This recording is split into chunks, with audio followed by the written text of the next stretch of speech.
Chapter 1. The Train. The crying started somewhere between Whitmore Park and Galloway Street. Maeve Doyle didn't plan it. She never planned it. 3 days without sleep, 14 hours into her second double shift, and the emergency department had finally spat her out into the cold like a seed it couldn't digest. She'd made it to the platform. She'd made it onto the last train. She'd even found a seat, which, at 11:47 p.m. on a Tuesday, was less of an achievement and more of a census report on who had given up on the evening. Don't cry, don't you dare. You're on the tube. You are a professional. You held Mrs. Anderson's hand while she coded, and you didn't cry. You watched Jake set a compound fracture, and you didn't flinch. You are not going to sit on the 11:47 and leak like a broken faucet because you are tired. And then, without permission, without warning, without the decency to wait until she was home, her face started leaking. Brilliant. Outstanding. 9 years of emergency medicine, and you're crying on public transport like a first-year nursing student who just saw her first catheter. Not sobbing. Maeve Doyle did not sob. She was a professional. She had held a man's severed finger in a paper towel and told him it would be fine, with the same tone she used to order coffee. But the tears came anyway. Quiet, steady, the kind that happen when the body has run out of every other option and resorts to hydraulics. The man beside her did not move. She hadn't looked at him when she sat down. She hadn't looked at anything. The seat was empty, she was vertical, and those two facts collided and produced sitting. That was the extent of her decision-making. But she was aware of him now, in the peripheral, soft focus way you're aware of a wall you're about to lean against. He was tall. He was still. He smelled like cold air and old paper, which was a strange combination that her exhausted brain filed under not a threat and moved on. Her head tipped sideways. She didn't decide to do it. Gravity decided. 9 years of nursing and 3 days of not sleeping and one good cry had finally spent whatever currency was keeping her upright, and her head landed on his shoulder like a coin dropping into a well. He went still. Not startled still. Not uncomfortable still. The kind of still that a person goes when they've been asked a question in a language they haven't spoken in centuries, and they need a moment to remember the grammar. Maeve Doyle, for her part, was already gone. Asleep between one breath and the next, her face still damp, her body surrendering to the first horizontal adjacent surface it had found in 72 hours. The train announced Galloway Street, then Riverside, then Monument, then the interchange at Borough Cross, where the man sitting perfectly still in seat 14C was supposed to get off. He didn't get off. The platform slid past. Then the next one. Then the tunnel swallowed them again, and the train rattled on through the dark city while the woman with the damp face slept against the shoulder of something that hadn't needed to breathe in 800 years. Sorin Marchand, by the grace of blood and centuries, the king of the night court of the Eastern sovereignty, looked down at the top of her head. She had red-brown hair. It smelled like antiseptic and bad coffee, and, underneath that, something warm and human and alive in a way that made his chest do something inconvenient. He didn't move. He'd missed Borough Cross. He was going to miss Ashworth Lane. He was going to miss the end of the line if she didn't wake up, and he was going to sit here and let it happen because the alternative was disturbing the first person who had touched him voluntarily in 40 years. His phone buzzed. He looked at it with the careful attention of a man who had learned, after considerable effort, to operate a phone without cracking the screen. The text was from Humphrey. Your Majesty, the council session begins in 45 minutes. Lord Whitfield has prepared remarks. Sorin considered this. He considered the weight of the woman's head on his shoulder. Warm. Startlingly warm. The kind of warm that reminded him that his own body temperature was roughly that of a stone bench in October. He considered Lord Whitfield's prepared remarks, which would certainly be about the declining blood tithe revenues and would certainly take 2 hours and would certainly make everyone in the room wish they could die, which was ironic given their situation.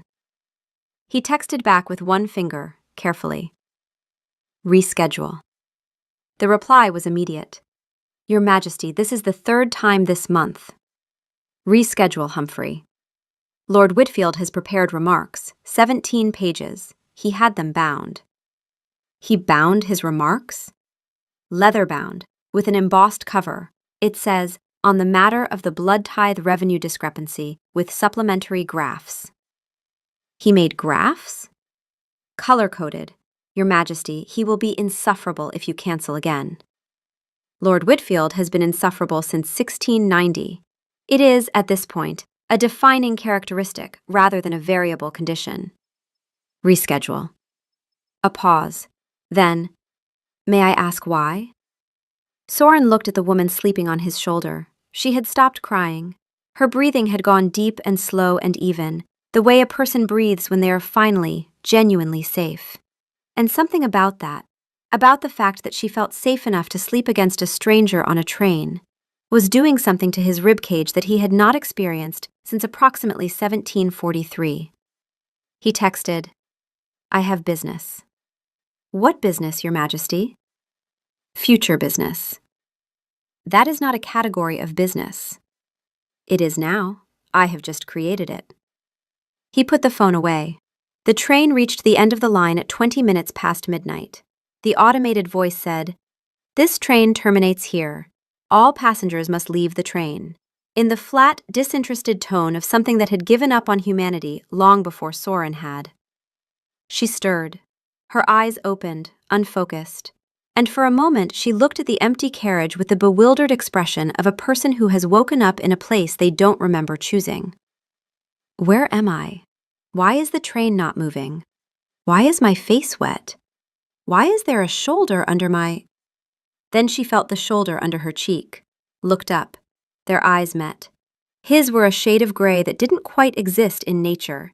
Not silver, not slate, something older than either, like the color of sky just before a storm forgets it was supposed to clear. Oh no. Oh no. You fell asleep on a stranger. You fell asleep on a stranger on the tube and you drooled on him. This is how you die. Not in a code blue, not saving someone's life, but of mortification on the last train. Oh God, she said. Oh, I'm so sorry. I didn't... How long was I? It's all right. It is absolutely not all right. I just slept on a stranger on the tube like a drunk Labrador. How many stops? A few. A few? What? Where are we? Oak Ridge Terminus? She stared at him. That's the end of the line. Yes. Your stop was... You must have... How many stops did you miss? He considered lying, decided against it. 7? 7? Why didn't you wake me up? He looked at her. She had mascara tracked under her eyes and a crease on her cheek from his coat, and she was looking at him like he'd done something inexplicable, which, from any reasonable perspective, he had.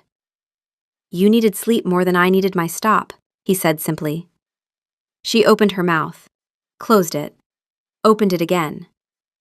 That is, she said slowly, either the nicest thing anyone has ever done for me, or the opening scene of a true crime documentary, and I'm too tired to work out which. He almost smiled. Almost. The muscles remembered the shape, but hadn't committed to the action in quite some time. You should take the return train, he said. I believe it leaves in 12 minutes. What about you? I'll make arrangements. She stood, paused, looked down at herself. Did you... My coat. I didn't have my coat on when I sat down. You were cold. You put your coat... No, wait, this is my coat. You took my coat from my bag and put it on me? You were shivering.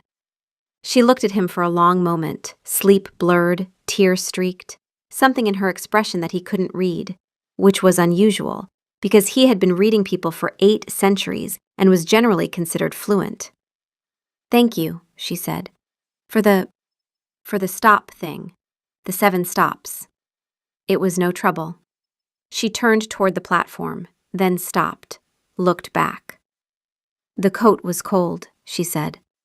When I woke up, the fabric against my neck was cold, like it had been held by someone who...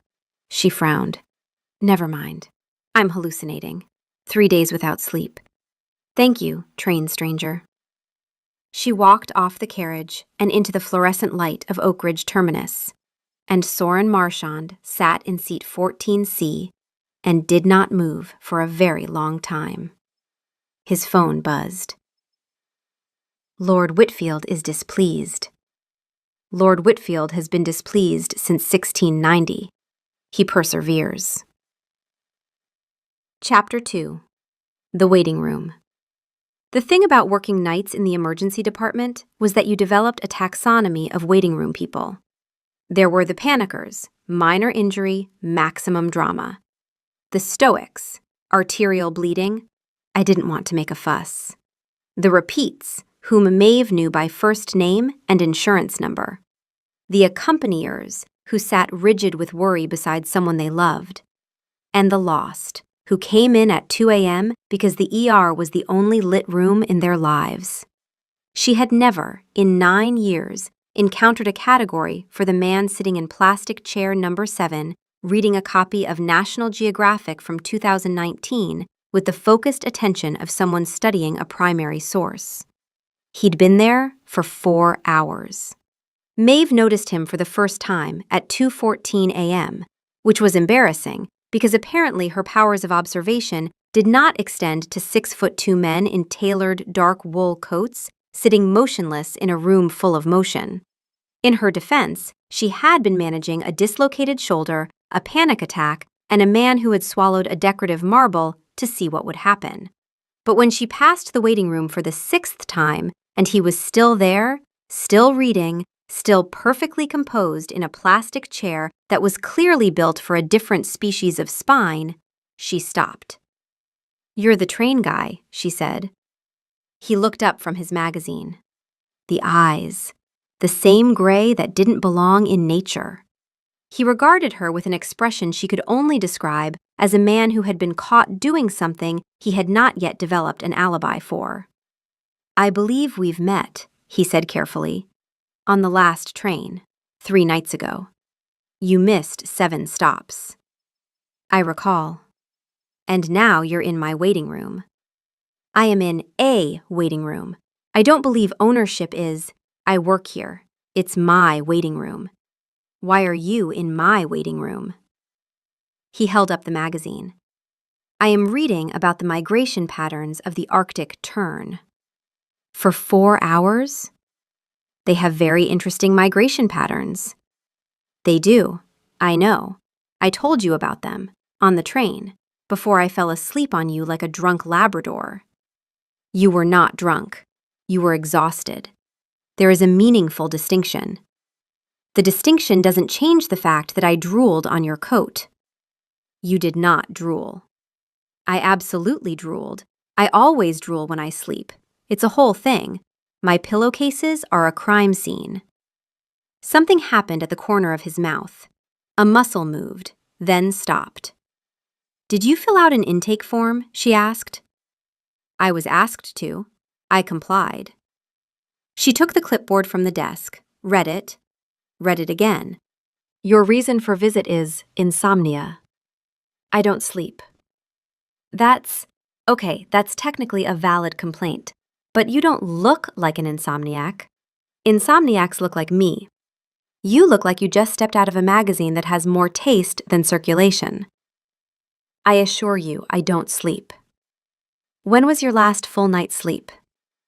He appeared to think about this. "Difficult to say.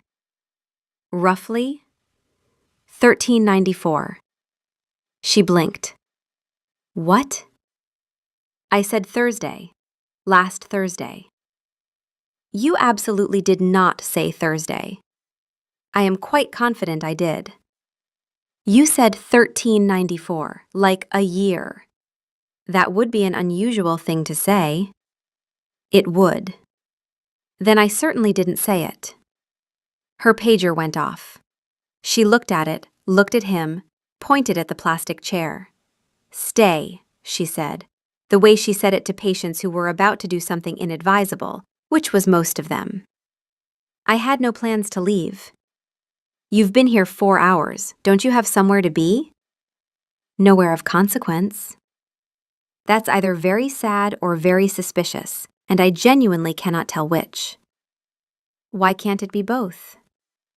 She turned to go, paused. The Arctic tern migrates from pole to pole, 70,000 kilometers a year, the longest migration of any bird. He looked at her with genuine interest. "You know this." "I had a patient last year who was obsessed with birds. He told me about the tern while I was setting his broken wrist. Night shifts are educational." She started walking. "The cafeteria has coffee. It's terrible. 3rd floor, end of the hall." "I don't drink coffee."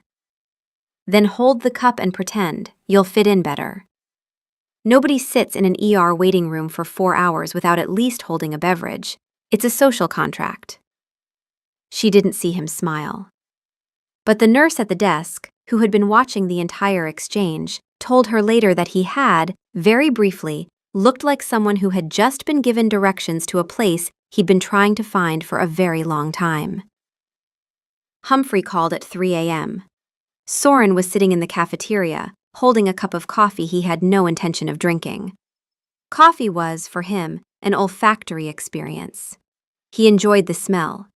The liquid itself sat in his digestive system like an uninvited guest, and eventually gave up and left through channels he preferred not to think about. "Your Majesty?" "Humphrey?" "The council session has been rescheduled to tomorrow evening. Lord Whitfield has, and I am quoting, grave concerns about the sovereign's availability." He used the word grave 4 times in one paragraph. I counted. "Lord Whitfield enjoys gravity. Let him have it. He has also sent you a letter, handwritten, on cream cardstock, sealed with wax." "What does it say?" "I haven't opened it. It has your name on it, in calligraphy. He hired a calligrapher." "For a letter of complaint?" "He is a man of conviction, Your Majesty." "He is a man of tremendous time on his hands. Tell him I will read his letter." "Will you?" "I will hold it, thoughtfully, in his general direction." "Your Majesty, may I speak candidly?" "You have been speaking candidly for 340 years. I see no reason to request permission now." "Where are you?" "I am at a hospital." A silence. The kind of silence that, from Humphrey, carried the weight of a man who had been through this before. 4 times. In 4 different centuries. Each time it had started with Soren being somewhere he shouldn't be, doing something inexplicable, and ending with Humphrey managing a diplomatic fallout. "Are you injured?" "I am not." "Is someone injured?" "Not to my knowledge." "Is there a war?" "Not at the hospital, no." "Then why, Your Majesty, I need to ask. Is this about a person?" Soren looked at his coffee. "Define about." "Is there a person involved in the reason you are sitting in a hospital?" "At 3 in the morning, instead of attending the council session that determines whether we go to war with the Western sovereignty over the blood tithe discrepancy?" "There may be a person adjacent to the situation." "Adjacent." "In the general vicinity." "Your Majesty." Humphrey's voice carried the particular strain of a man who had once been optimistic about these things and had learned, through repeated and devastating experience, to approach each new development with the emotional caution of a bomb disposal technician. "The last time you became interested in a mortal, it was 1847, and it ended in a diplomatic incident. This is not 1847. The incident before that was 1623, and it ended in a small fire." "The fire was not small, Humphrey. Credit where due." "And the one before that was 1402, and it ended in a siege." "The siege was unrelated." The siege was directly related. You laid siege to a castle because a woman asked you to bring her flowers, and you interpreted flowers as the entire garden, including the walls surrounding it. She liked flowers. She liked daisies, Your Majesty. You brought her an estate. I was younger then. You were 400. That is not young by any standard, living or dead. Soren was quiet for a moment. She fell asleep on my shoulder. Silence.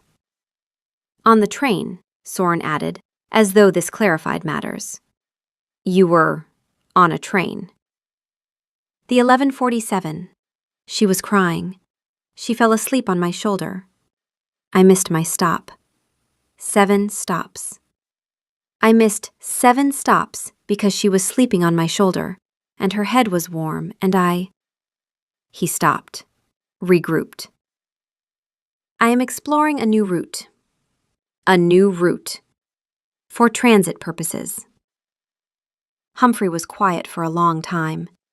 When he spoke, his voice had something in it that Soren hadn't heard in decades. Something careful, bruised around the edges, like a man picking up a teacup he'd glued back together once before and wasn't sure would hold.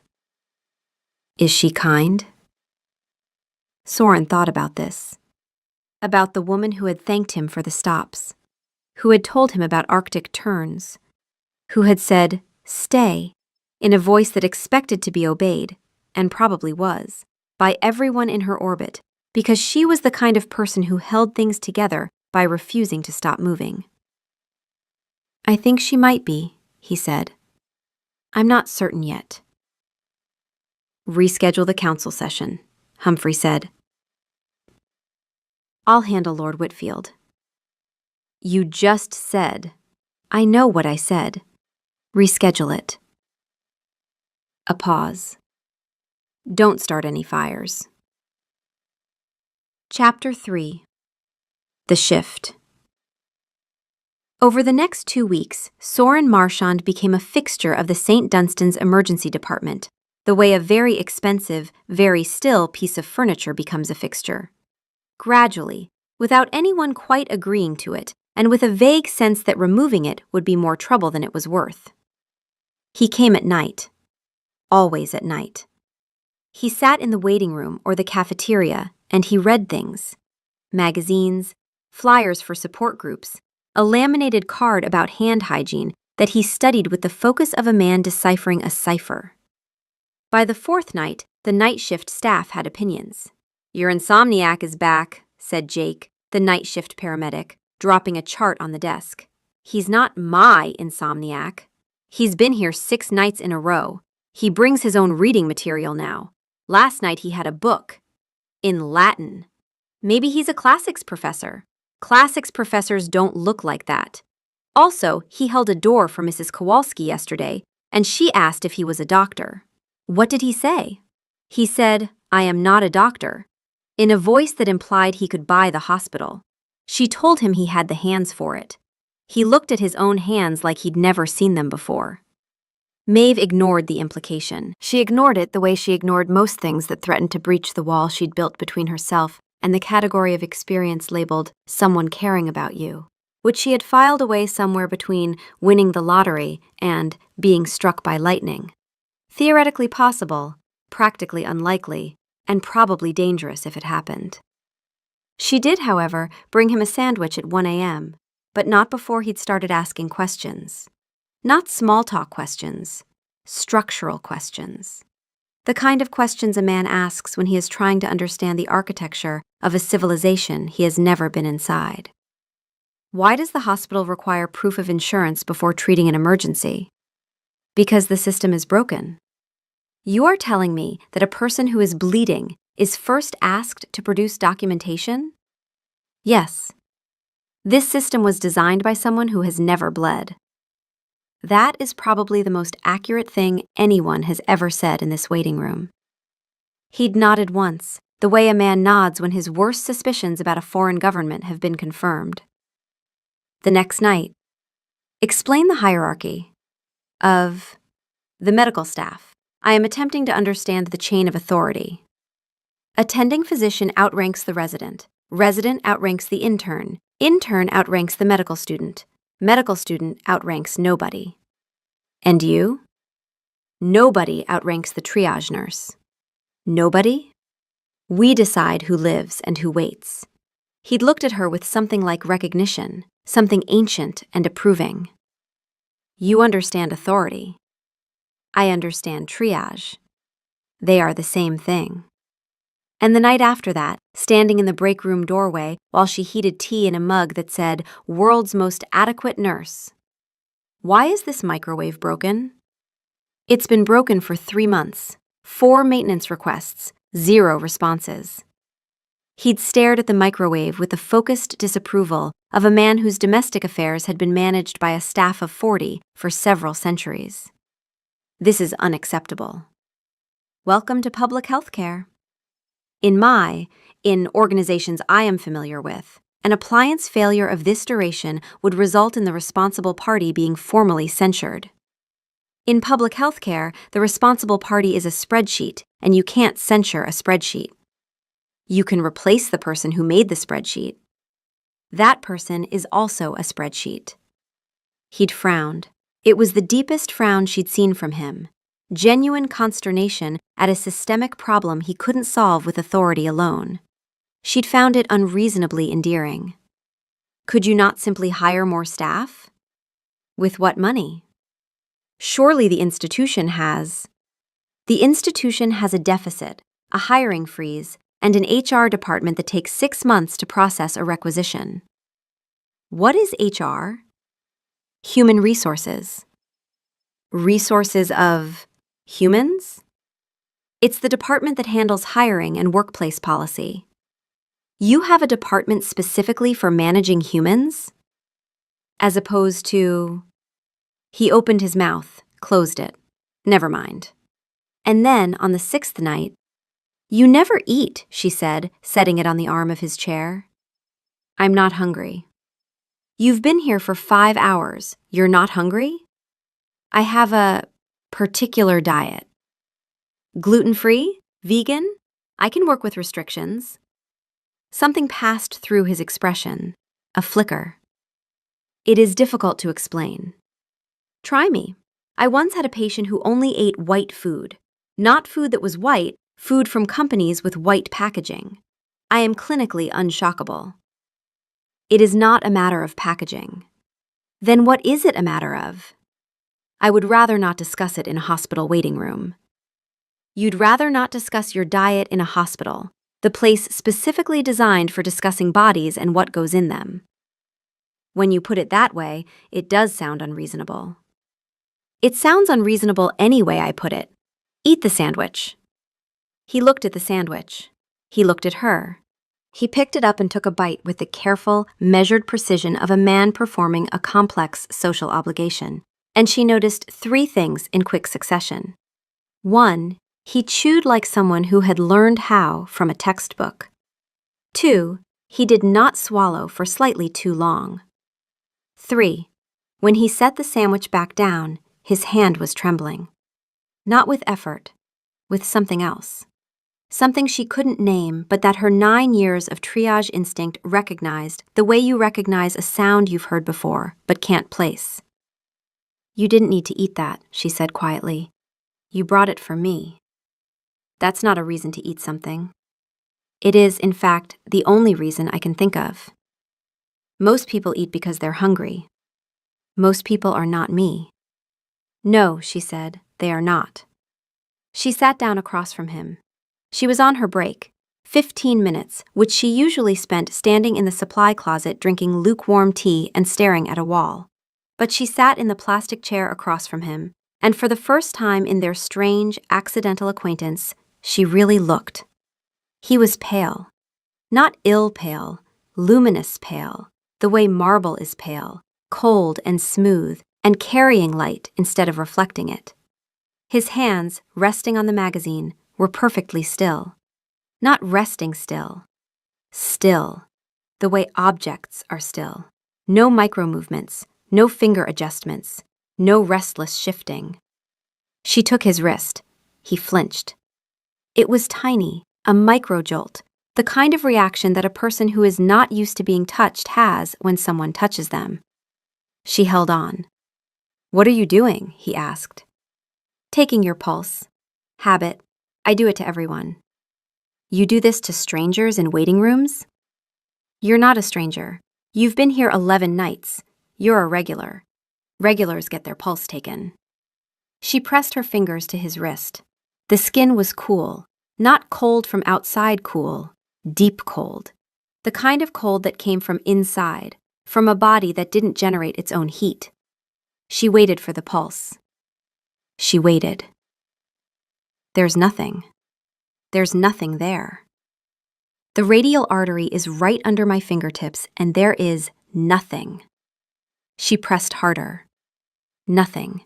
No throb, no rhythm, no evidence that the heart inside his chest was doing anything at all. She looked up at him. He was watching her, the expression of someone who has been found. Not caught, found. Like a door he'd assumed was locked had just opened. His body temperature is approximately 15 degrees. His heart rate is 0. He is sitting upright and reading about Arctic terns with a heart rate of 0. In 9 years of emergency medicine, I have never had a patient with a heart rate of 0 who was also making polite conversation about birds. "Your hands are cold," she said. It was not what she was going to say. She knew it was not what she was going to say. He knew it was not what she was going to say. They both sat in the space of the things she didn't say, and neither of them moved. "Yes," he said. "Are they always cold?" "Always." She let go of his wrist. She picked up the sandwich. She set it in front of him. "You don't have to eat it," she said, "but I'm going to keep bringing them." He looked at the sandwich. He looked at her. Something in his expression broke open and reassembled so quickly that she almost missed it. But she was a triage nurse, and she was trained to catch the thing that happened too fast to see. "Thank you," he said. She went back to work. She didn't look back. But at the end of her shift, when she walked through the waiting room one last time, the sandwich was gone, and in its place was a note, written on the back of a magazine subscription card in handwriting that looked like it belonged in a museum. "The Arctic tern sleeps on the wing. It does not land for months at a time. I thought you should know this as a follow-up to our earlier discussion. I hope you sleep tonight. S." Oh, she thought. Oh, this is going to be a problem. That night, Maeve Doyle slept. 7 hours, the first full night in weeks. She dreamed of a shoulder that was cold, and hands that didn't move, and a pulse that wasn't there. Chapter 4. The Diagnosis. It happened on a Thursday. Thursday was Maeve's worst shift, short-staffed, high volume, the specific intersection of weeknight complacency and pre-weekend stupidity that produced injuries of astonishing creativity. By 1 a.m., she had treated a sprained ankle, skateboard, indoors, a fishhook embedded in a thumb, ice fishing on a lake that hadn't frozen yet, and a man who had glued his hand to his face while attempting a DIY project he'd found on the internet. Soren was in the waiting room. He was always in the waiting room. 11 nights now, consecutive, and the staff had stopped questioning it the way you stop questioning weather. She found it charming. She found it alarming that she found it charming.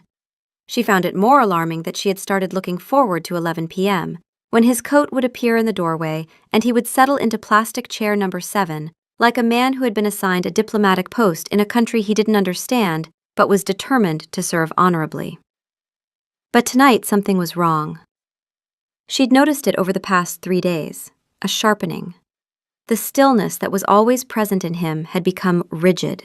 His hands, always motionless, now gripped the chair arms.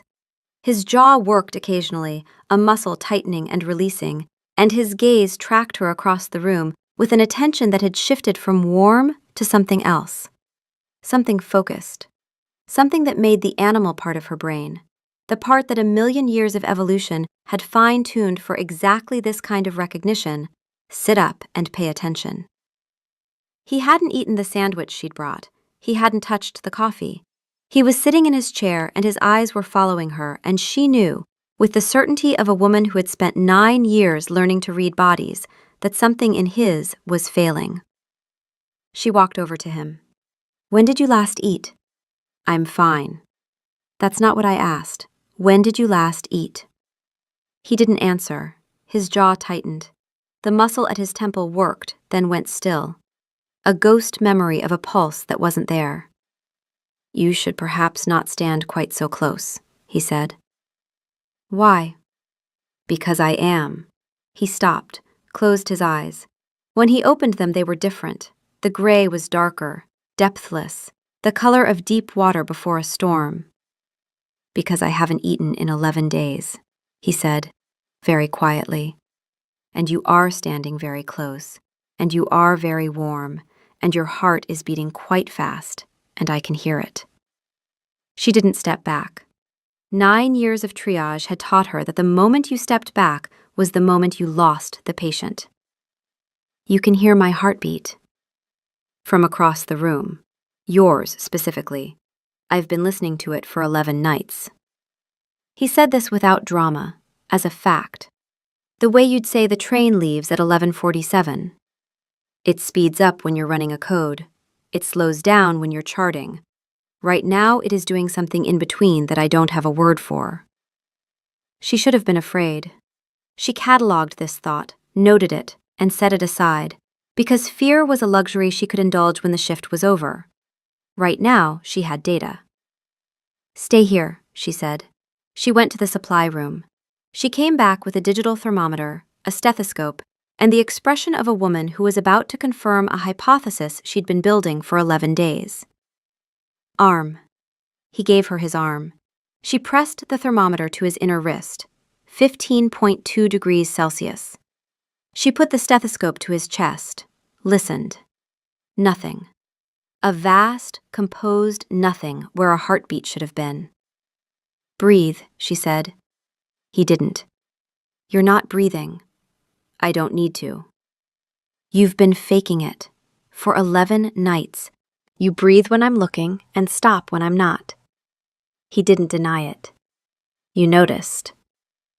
"I notice everything. It's my job." She took the stethoscope out of her ears. 15.2 degrees body temperature, no pulse, no autonomous respiration, enhanced auditory perception. You haven't eaten in 11 days, but you're not starving, you're restraining. The sandwich made you nauseous because your body can't process solid food. She looked at him. "I know what you are," she said. "I've known since the second night." The pulse was the first thing, then the temperature, then the breathing pattern. Then the eyes. Your iris color shifted 3 shades darker in the past 40 seconds, which is not a physiological response that exists in any human medical literature. He was very still, the stillness of something old and careful and accustomed to being discovered and having to manage the consequences. "What am I?" he asked. Not a challenge, a question. He wanted to hear her say it. "You're a vampire," she said, the way she'd say, "You have a fracture." Clinical, certain, without judgment. A diagnosis, not an accusation. "Yes." "A very old one." "Yes." "And you've been sitting in my waiting room for 11 nights because you fell asleep on my shoulder." The simplicity of it landed somewhere in her chest. She set the stethoscope down. "Soren." "Yes." "You need to eat." "Not from you." "I wasn't offering. I was diagnosing." She folded her arms. "You've been spending your nights here instead of wherever you normally." She stopped. "You feed from people. That's the particular diet." "Blood, yes." He said it the way he said everything, without performance, without menace. A fact about himself he had lived with for longer than most nations had existed. "And you haven't been feeding because you've been here." "I have been reprioritizing my schedule." "You've been starving yourself to sit in a plastic chair and read about Arctic terns?" "The migration patterns are genuinely fascinating." "Soren." "Yes." Go eat. He looked at her, the dark water eyes. The stillness that she now understood was not calm but containment, the effort of a predator choosing, every second, not to be what it was. I'll come back, he said. I know. He stood, paused. You're not afraid. I'm a triage nurse. I've been afraid of things that can actually kill me. Bad drivers, hospital administrators, the vending machine on the 3rd floor that once tried to take my hand off. She paused. Are you going to kill me? No. Then I'm not afraid. I'm concerned about your nutritional intake, which is a much more manageable emotion. He almost smiled again, closer this time. The muscles committed for a fraction of a second before retreating. He left. She watched him go. Tall, dark-coated, moving through the fluorescent-lit corridor with the particular grace of something that didn't belong in fluorescent light and knew it. Then the doors opened and someone else walked in. He was shorter than Soren, blonde, dressed with the same careful quality, the same sense that his clothes cost more than her rent. He stood in the entrance and scanned the room the way you'd scan a room if you were looking for something specific, and when his gaze landed on Maeve, he smiled. The smile had too many teeth. Nurse Doyle, he said. How delightful. I've heard so much about you. She read his body the way she read every body that came through her department. Automatically, clinically, before the conscious mind caught up. Still. Cold-toned skin, no visible breathing. Eyes that tracked with a precision that didn't match the friendly tone. The same clinical presentation. Who are you? She asked. My name is Lord Whitfield. I am here on behalf of the court. He said court the way you'd say head office. You've been spending considerable time with our sovereign, and the council has concerns. Concerns. About his availability, his priorities, his sudden and inexplicable interest in public transit and hospital infrastructure. Whitfield looked around the waiting room with an expression that managed to be both polite and deeply contemptuous. You understand, I'm sure. A man in his position can't simply vanish every night. He's a grown man, he can sit where he wants. He's the king of the night court of the Eastern sovereignty. He can't sit in a plastic chair reading about birds. He reads about Arctic terns specifically. The specificity is not the issue, Nurse Doyle. She looked at Whitfield. She looked at his hands, still. His chest, no movement. His pupils, tracking her with the focused attention of something that was assessing her in ways she didn't want to itemize. You're like him, she said. I am nothing like him. I attend council sessions. I mean, you're the same. The temperature, the pulse, the... Yes, Whitfield said, and the smile dimmed. We're the same species, and our king is neglecting his duties because a mortal woman fell asleep on his shoulder, and the court would very much like to know what you intend to do about it. Soren found out 40 minutes later. He came back, fed, composed, the dark water receded from his eyes, and found Maeve standing in the ambulance bay with her arms crossed and an expression he recognized from his experience with siege warfare. Lord Whitfield was here, she said. Something changed in his face. The composure didn't crack, it froze, a different kind of still, the kind that preceded decisions. What did he say? He said you're a king. He said you've been neglecting your duties. He said the court has concerns. She looked at him. He said you've been doing this because I fell asleep on your shoulder. Maeve, is it true? Are you a king? Yes. A king, not just a king. An actual king, with a court and a council and people who depend on you. Yes. And you've been sitting in my waiting room, Maeve, missing council sessions, Maeve, reading about birds, Maeve. He said her name with a weight that stopped her. Not thrall, not compulsion. Just the sound of a man who had spent 800 years choosing his words and had chosen this one. Yes, I am a king. Yes, I have a court. Yes, I have been neglecting obligations that predate your hospital by several centuries. And yes, I have been doing it because you fell asleep on my shoulder on the 11:47 train, and you were warm, and you were crying, and you smelled like antiseptic and bad coffee, and you were the first person in 40 years who touched me without wanting something, and I did not know what to do about that. So I sat in your waiting room and read about birds, because it was the closest I could get to sitting next to you without admitting that I wanted to sit next to you. And I am sorry that my court has involved itself in something that was, he stopped, was private. She stared at him. You're a vampire king, she said, who rides the last train. Yes. Who sits in plastic chairs. Yes. Who reads about Arctic terns because it's an excuse to be near me. The terns are also genuinely interesting, but yes. She was quiet for a long time. The ambulance bay was cold. She could see her breath. She couldn't see his. I don't need someone to ride past their stop for me, she said, and her voice was different now. Smaller. The voice of the woman on the train. The one who cried without permission.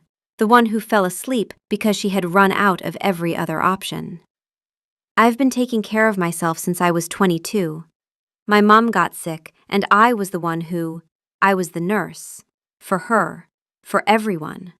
I'm always the nurse. I don't get to be the patient. I don't get to fall asleep on strangers and have someone miss 7 stops because my head was warm. You do, he said, very quiet. You just haven't. Don't do that. Don't be kind. I can handle the vampire thing. I can handle the king thing. I can handle Lord Whitfield and his terrible smile and his court and his concerns. What I cannot handle is someone being kind to me. In an ambulance bay at 2 a.m.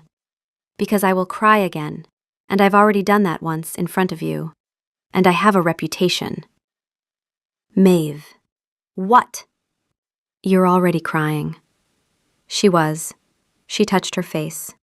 Wet. Again. In front of him. Again. I need you to go, she said. Please. Not because you're a vampire, because I let you in. I let you sit in my waiting room and I brought you sandwiches you can't eat, and I took your pulse knowing there wouldn't be one, and I don't do this. I don't let people. I know, he said. I know you don't. That is precisely why I wanted to. He left. He walked out of the ambulance bay and into the night, and he did not look back. Because looking back would have undone 800 years of discipline, and he was fairly certain that what he wanted to do, which was turn around and go back to her and sit in a plastic chair for the rest of his existence, was not what she was asking for. His phone buzzed. How is the situation? Lord Whitfield went to the hospital. Oh no. He spoke to her. Oh no! She is angry. Not about the vampire thing. About the kind thing.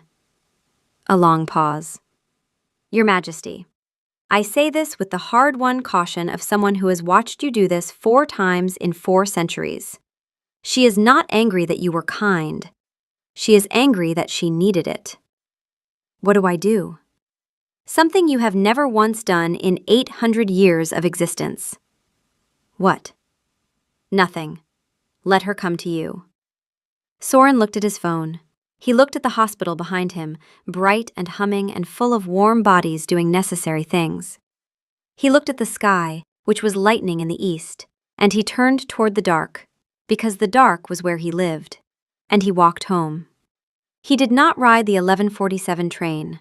Not that night. Not the next. Not for 6 nights. Chapter 5. The Platform. The microwave appeared on a Monday. Not the old one, a new one. Commercial grade, stainless steel. Mounted to the break room wall with the kind of professional installation that suggested someone who was accustomed to having things done properly.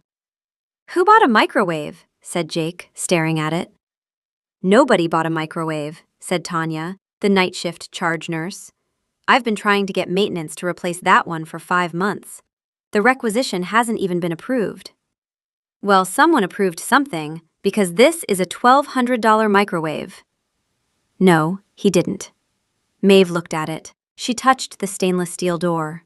She thought about a man frowning at a broken microwave and calling it unacceptable, with the genuine offense of someone whose entire world runs properly because he commands it to. He did. She didn't say anything. On Tuesday, 3 new nurses were added to the night shift rotation. Did you know about this? Jake asked her, reading the updated schedule. No. 3 nurses, full benefits, night shift specifically. Tanya says it's a private donation. Anonymous? How did you know it was anonymous? Lucky guess. You stubborn, impossible 800-year-old man. You learned what HR was. You learned what benefits were.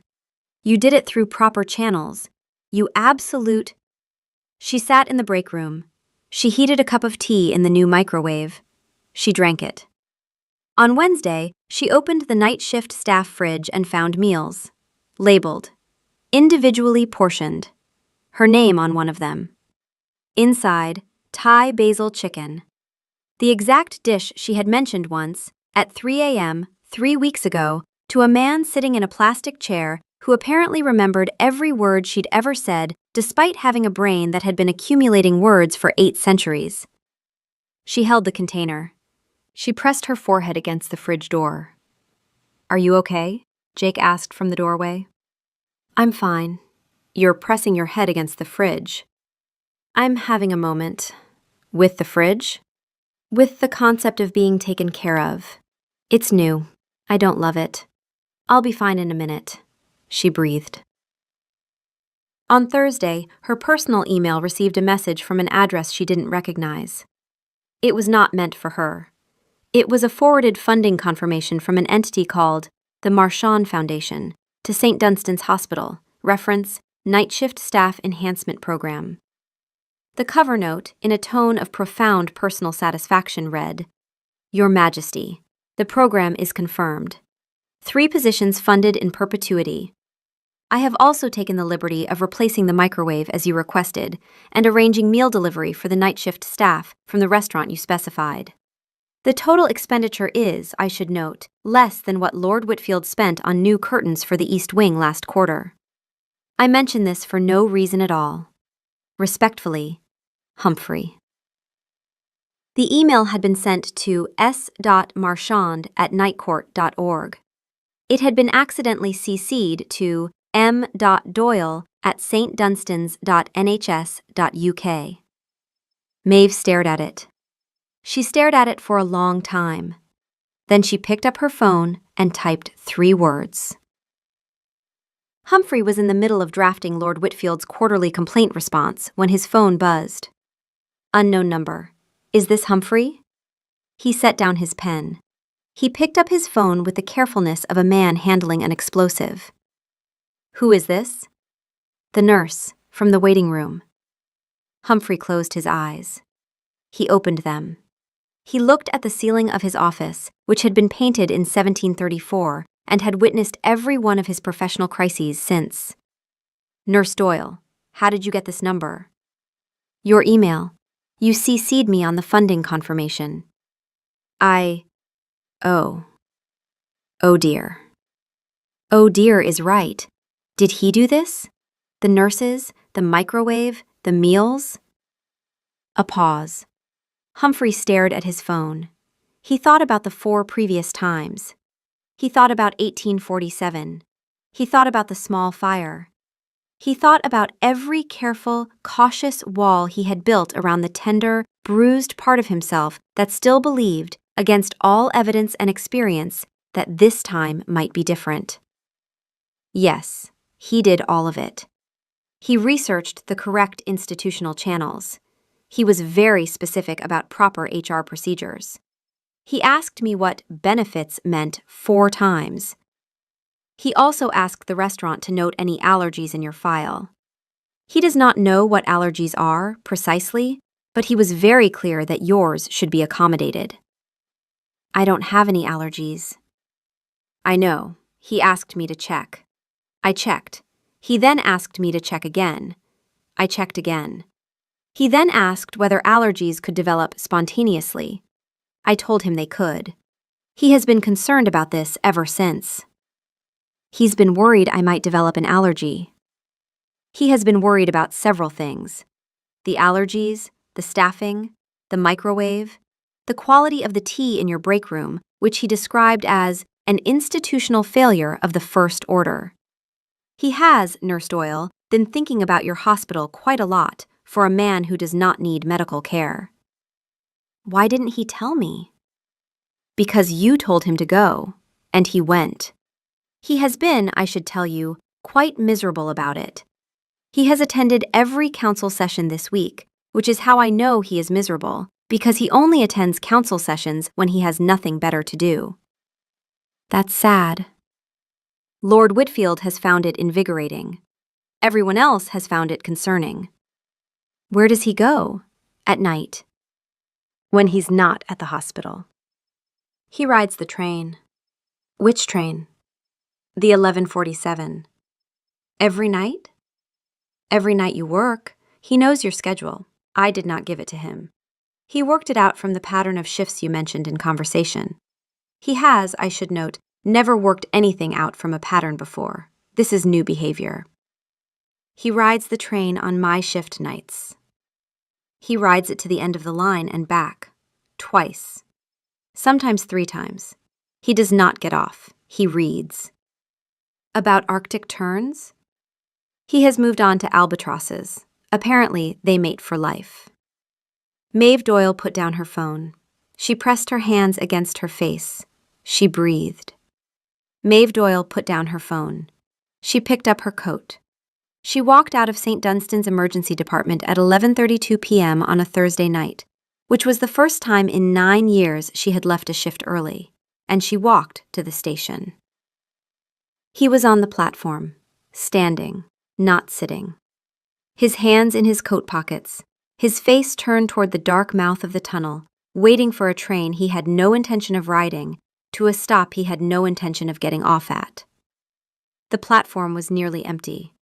The fluorescent light made his pale skin look even colder, and the stillness in his body, the absolute, complete, predatory stillness, made him look like something carved rather than born. She walked up to him. He turned. The expression on his face, she would never be able to describe it accurately to anyone. It was the expression of a man who had been alive for 800 years and had been surprised for what felt like the first time. You funded 3 nursing positions, she said. I don't know what you're talking about. The email was sent from the Marchand Foundation. That could be anyone named Marchand. With a note that said, Night Shift Staff Enhancement Program. A coincidence. Humphrey CC'd me on the confirmation email. A long, long pause. I am going to have a conversation with Humphrey about email protocols. The microwave. What microwave? The $1,200 commercial-grade microwave that appeared in my break room on Monday. I don't know what a microwave costs. The meals, Soren. The meals in the staff fridge. The Thai basil chicken that I mentioned once at 3 a.m. 3 weeks ago. He looked at her. The gray eyes. The impossible stillness. The mouth that wanted to smile and didn't know how to anymore. You remembered, she said. I remember everything you've said. It's not voluntary. You told me about the turns. You told me about the microwave. You told me that Thursday is the worst shift. You told me that your mother got sick when you were 22 and you've been taking care of everyone since. You told me that you never eat during shifts. You told me that the Thai basil chicken from the place on Harrow Street is the only thing you've craved in 3 years. He stopped. I am 800 years old. I have heard millions of sentences. I remember yours. She was crying. Again. For the 3rd time in front of him. She didn't try to stop it this time. I don't know how to do this, she said. I don't know how to let someone. I'm the nurse. I'm the one who takes care of. I know. You can't just fix my hospital. I didn't fix it. I addressed 3 specific operational deficiencies that you identified. Through proper institutional channels. With full HR compliance.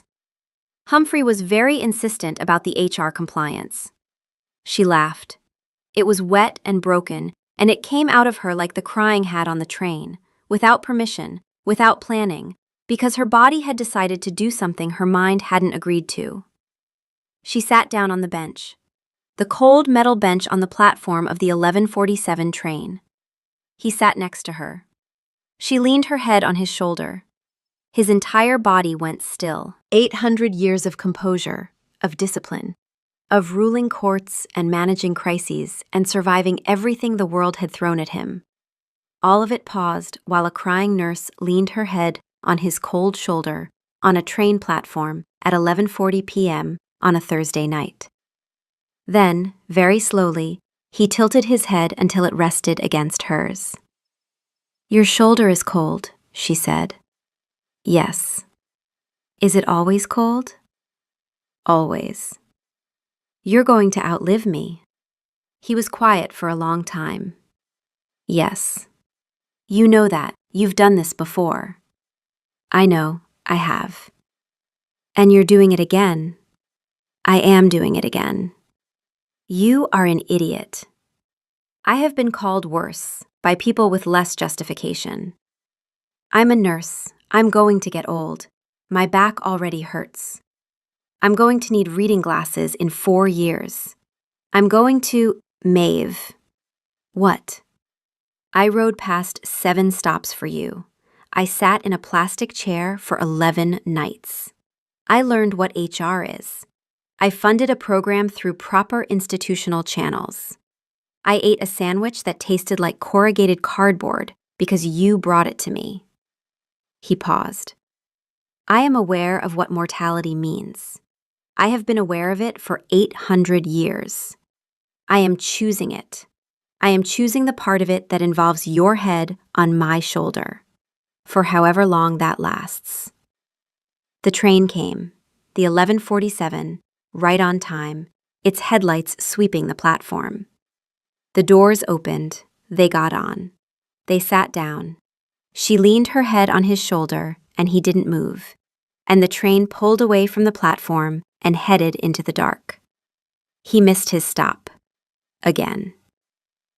Soren. Yes. You just missed your stop. I'm aware. Are you going to miss it every time? That would appear to be the pattern, yes. She closed her eyes. She was smiling. He could hear her heartbeat, steady, slow, the rhythm of a person who is, for the first time in a very long time, not running. He was not breathing. He didn't need to. She was breathing for both of them. Epilogue. Humphrey learned to schedule council sessions around the 11:47 train. It took 3 weeks of calendar adjustment, 1 formal complaint from Lord Whitfield, and a 12-page memo about sovereign availability that Soren read, considered, and filed in the recycling bin with the careful respect of a man who has decided to ignore something permanently.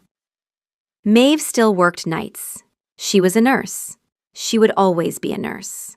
But now she ate during shifts, meals that appeared in the staff fridge, labeled, allergies noted, from the place on Harrow Street that did the Thai basil chicken.